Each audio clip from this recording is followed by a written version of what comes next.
룻기 1장 1절부터 5절까지 우리 한 목소리로 같이 읽겠습니다. 시작. 사사들이 치리하던 때에 그 땅에 흉년이 드니라.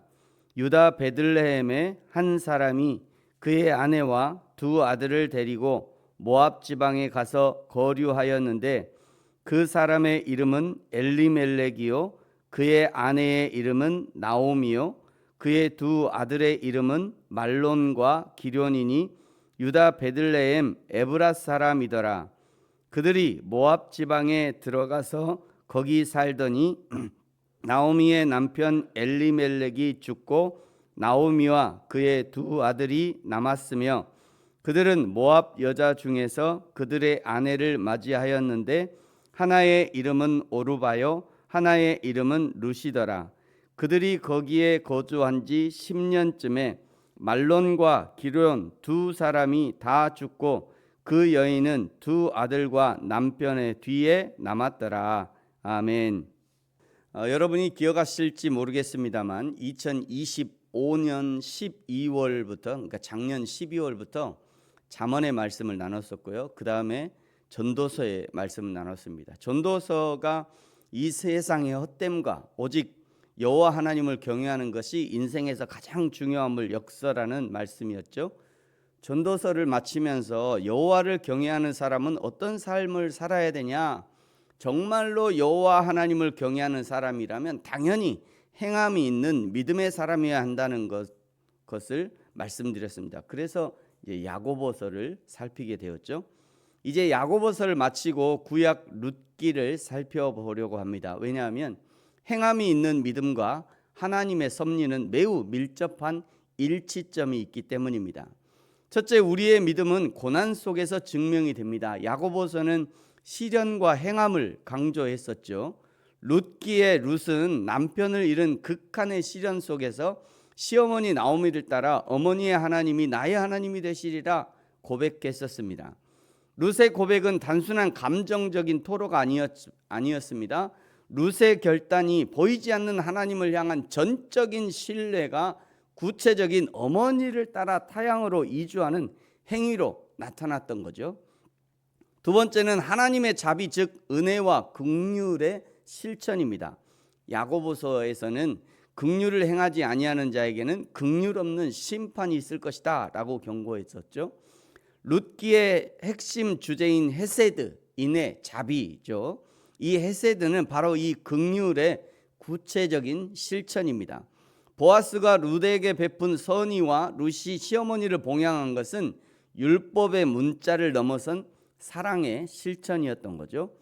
세 번째는 하나님의 나라 족보가 등장하죠. 야고보서 2장 25절은요. 믿음의 예시로 기생 라합을 듭니다. 흥미롭게도 마태복음의 족보에서 라합은 보아스의 어머니이며 보아스는 룻과 결혼하게 됩니다.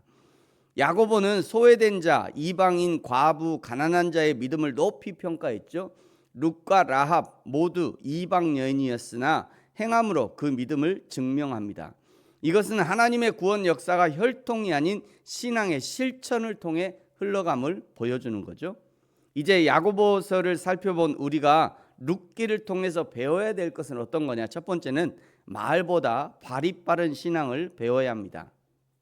룻은 베들레헴에 도착하자마자 이삭을 주우러 갔죠. 우리는 교회에서 예배를 드린 후 삶의 현장으로 돌아가면 바로 하나님의 말씀, 하나님의 진리를 실천할 수 있어야 합니다.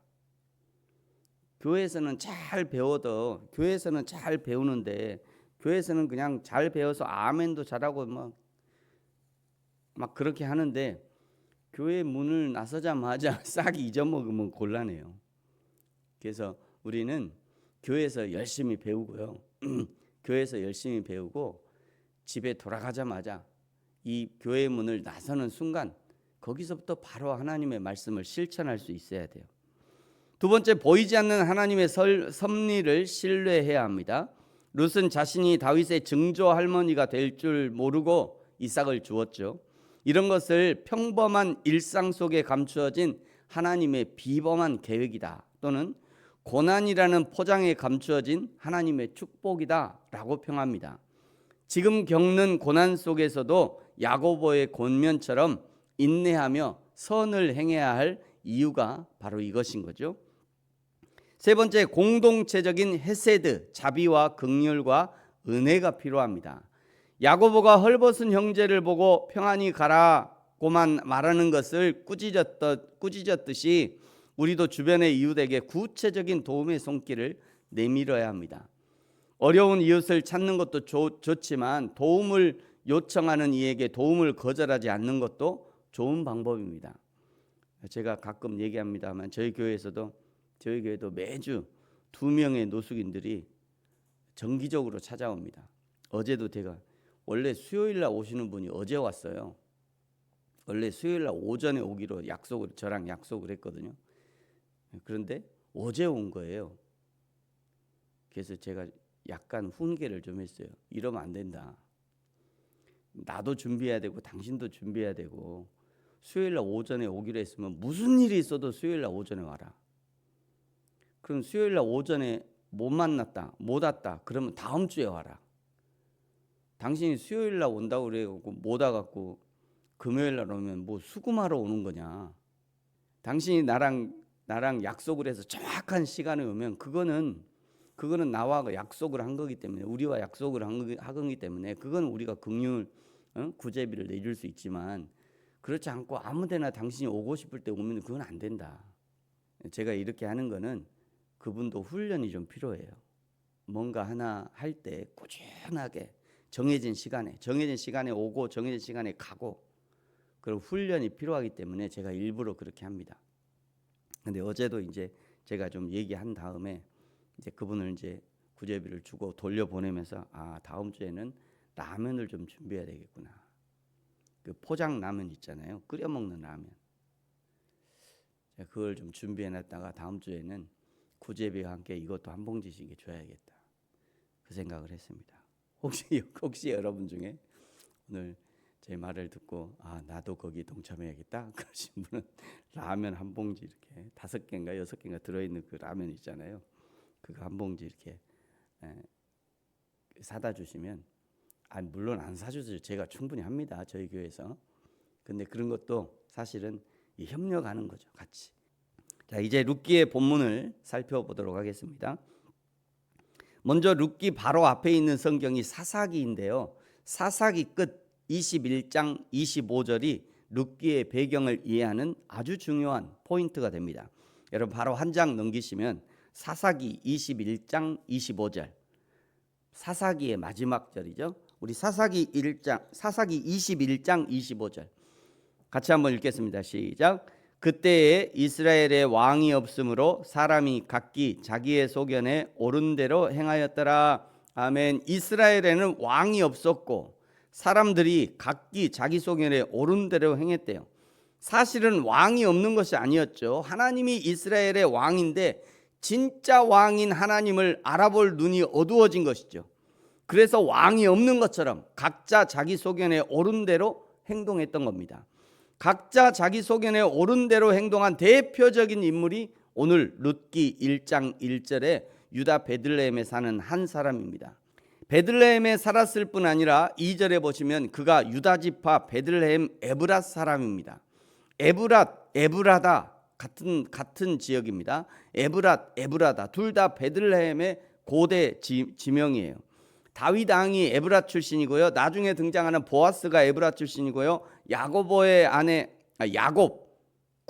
야곱의 아내 라헬이 에브랏 출신이고요.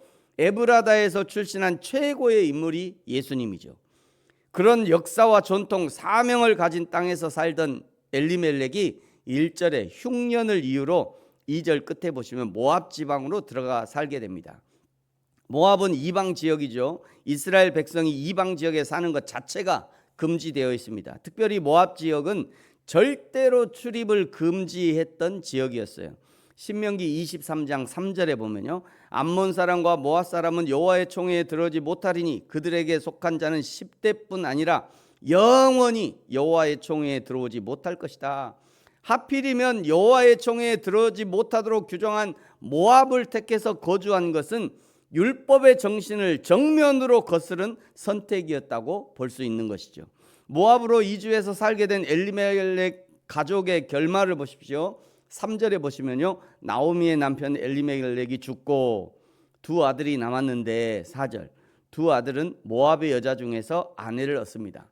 거주한 지 10년에 5절, 두 아들 말론과 기련도 죽습니다. 이제 엘리멜렉의 아내 나오미와 두 며느리 오르바와 룻만 남았습니다. 엘리멜렉이 가족을 거느리고 모압 땅으로 들어간 것은 이스라엘에 덮친 흉년 때문이었습니다. 먹고 사는 문제가 발생한 거죠. 목구멍이 포도청이라는 이 문제가 결코 쉬운 문제가 아닙니다. 오늘날의 흉년은요, 경제적 위기, 관계의 갈등, 영적 침체로 나타납니다. 이때 많은 그리스도인들이 예배의 자리를 떠나서 세상적인 방법으로 해결책을 찾으려 하죠. 그러나 성도의 안전은 환경이 아니라 하나님의 임재 안에 있음을 기억해야 합니다. 엘리멜렉의 이름은요, 엘리 하나님, 멜렉 왕, 즉 하나님은 왕이시다라는 뜻이에요. 그런데 엘리멜렉은 정작 삶의 위기 앞에서 하나님을 왕으로 인정하지 않습니다. 그래서 이스라엘 땅을 버리고 모압으로 간 것이죠. 우리의 행동은 어떻습니까? 그리스도인 예수 그리스도의 사람이라는 이름에 걸맞게 행동하고 말하고 섬기고 사랑하고 헌신을 실천하고 있습니까? 우리 스스로 점검해 봐야 합니다. 마지막 5절은요, 나오미의 인생이 완전히 절망에 빠진 것처럼 보입니다. 우리 마지막 5절 같이 한번 읽겠습니다. 시작. 말론과 기련 두 사람이 다 죽고 그 여인은 두 아들과 남편의 뒤에 남았더라. 아멘. 저와 여러분의 인생은 어떻습니까?